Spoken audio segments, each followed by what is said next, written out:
There are memories from childhood that nobody else remembers, but for some reason, we can't forget them. They were never photographed, never spoken about. Not dramatic enough to be called pain, not light enough to be dismissed as nothing. Small things, forgettable to everyone else, unshakable to us. A passing comment, a moment of laughter that wasn't kind, a plea for attention that went unheard, a feeling too big for a child to hold alone. We don't talk about those moments, yet they shaped the way we move through the world. Quietly, carefully, as if we're still trying not to bother anyone. They made us gentle in places where we should have been bold. They made us quiet where we once were loud. They made us observers instead of participants. And even now, years later, there are words we struggle to say, joy we hesitate to show, tears we swallow before they rise. Not because we don't feel deeply, but because once upon a time, feeling deeply was not safe. This is not the story of a big tragedy. It's the story of a small wound that never got the chance to heal. The world before the shift. Imagine yourself before that moment, before you knew the world could disappoint you quietly. You were small, bright, unfiltered. You laughed with your whole body, cried without shame, asked questions as if curiosity was a right, not a burden. Your heart hadn't yet learned caution. Your voice hadn't yet learned softness. You existed like sunlight, unafraid to shine. The days were simple. Sticky fingers from melted candy, school shoes scraping dust off playground tiles, handwriting that leaned too far to one side. The thrill of running without knowing where to stop. A time where love felt obvious, where affection was assumed, where security was as natural as breathing. You didn't know you could lose that feeling. Not all at once, but drop by drop. Back then, if you liked something, you said it. If you were proud, you showed it. If something hurt, you cried and expected someone to notice. And maybe they did, for a while.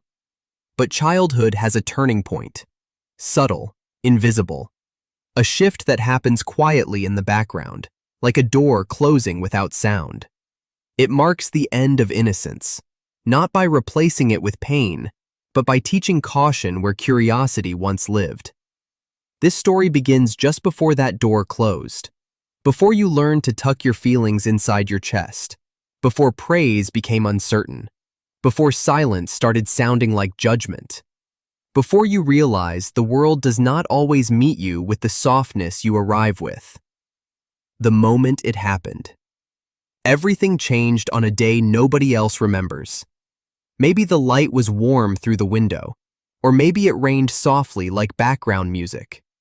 Maybe you were excited about something small, a drawing with the sun too big, a poem that didn't rhyme, a story about a dragon with the wrong number of wings.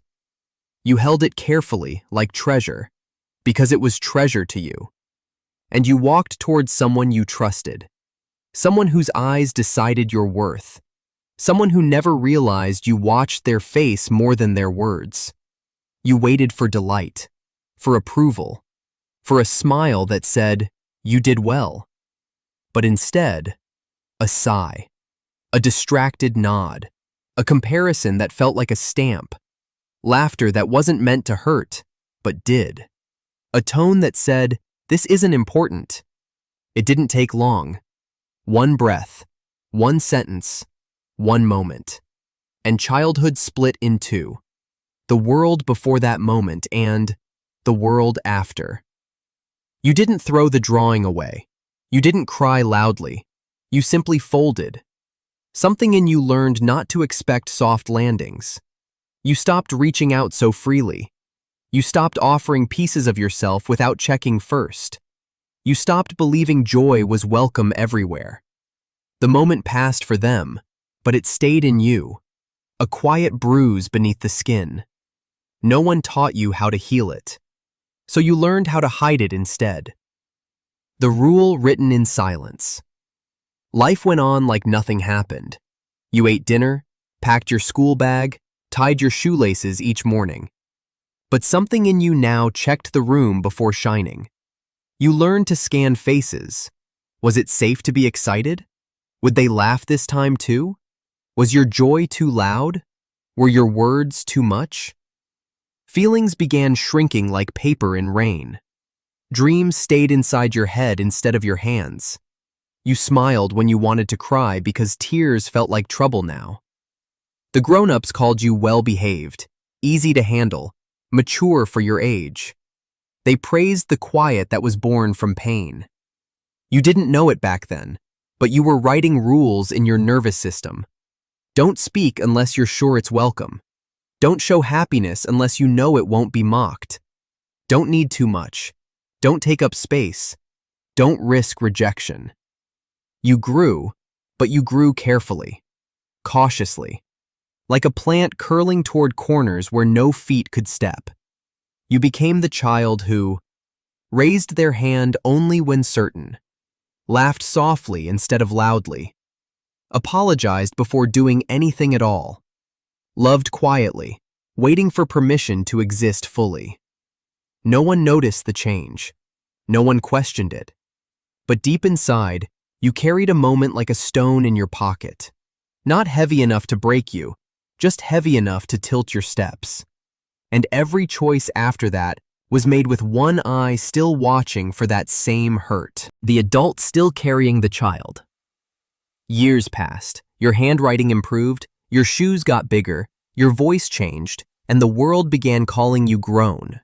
But inside, you were still the child holding that drawing, still watching faces to know if joy was allowed.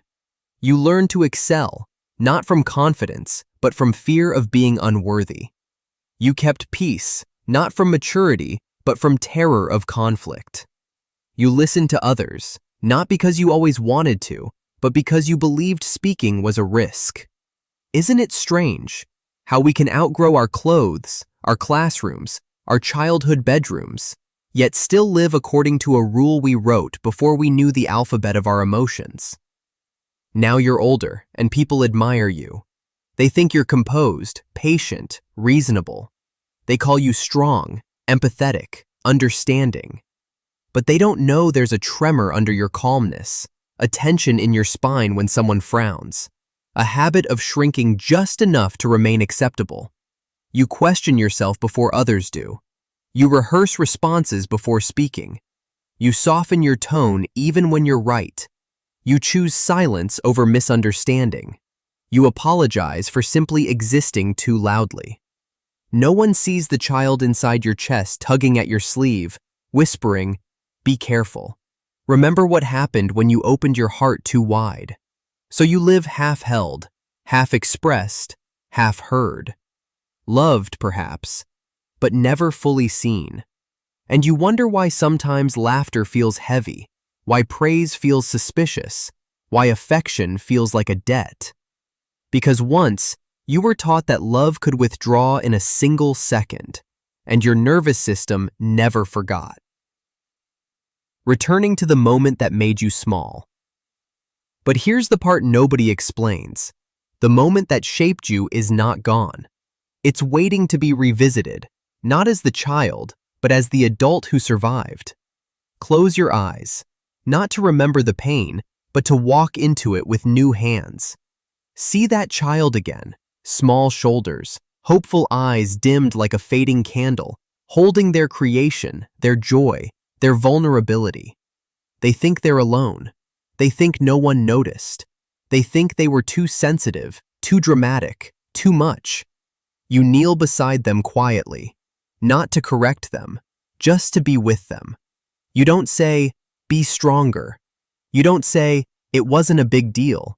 You don't say, "Forget it." You say what they needed most. "I'm here." 3 words, simple, soft, foundational, warm enough to soften the moment that once hardened you. You could tell them why it hurt. You could explain attachment theory and emotional neglect. You could interpret psychology perfectly. But children don't heal through logic. Children heal through presence. So you stay. You sit with them in the room that once made them small. You don't rush. You don't fix. You don't fill the silence. You let them feel everything they swallowed back then. Not alone this time, with you beside them. You watch their shoulders loosen, their breath deepen, their tiny hands slowly put down the weight. For the first time, they are not abandoned inside the memory, and neither are you. Healing isn't a grand moment. It's this, re-entering the memory with tenderness instead of shame.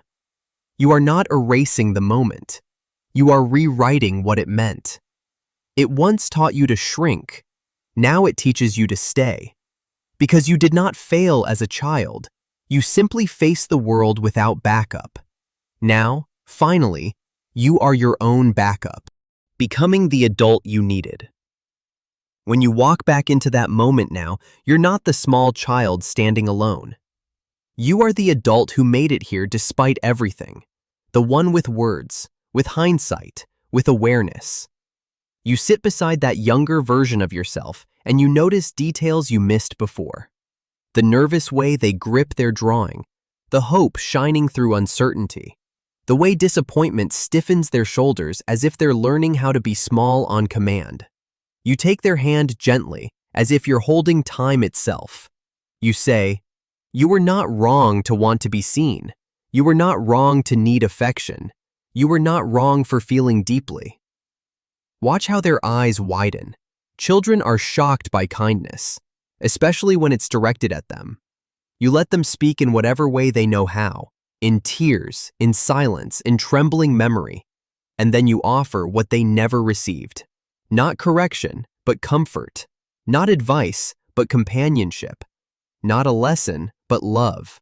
This is how you start to become the adult you needed. You allow emotions without apology. You speak even if your voice shakes. You ask for support without earning it first. You express joy without shrinking it down. You no longer punish yourself for longing. Longing is human. You no longer silence yourself for safety. Safety can be rebuilt from the inside. You are no longer small inside your own story. You are expanding into the space that was always yours. And the child within you finally has room to breathe. Conclusion: the moment that once hurt now heals. The childhood moment that shaped you no longer stands untouched. It has been revisited, repaired, gently rewritten through presence. You no longer run from it. You root into it, unafraid of breaking, because you now know you can hold yourself through the cracks. And slowly, the story changes from "I was hurt and invisible" to "I was hurt, but now I am not alone with it." Your past no longer stands like a locked room. It becomes a place you can enter with tenderness and leave with peace. So take a breath, a full one, a breath that expands chest and memory alike.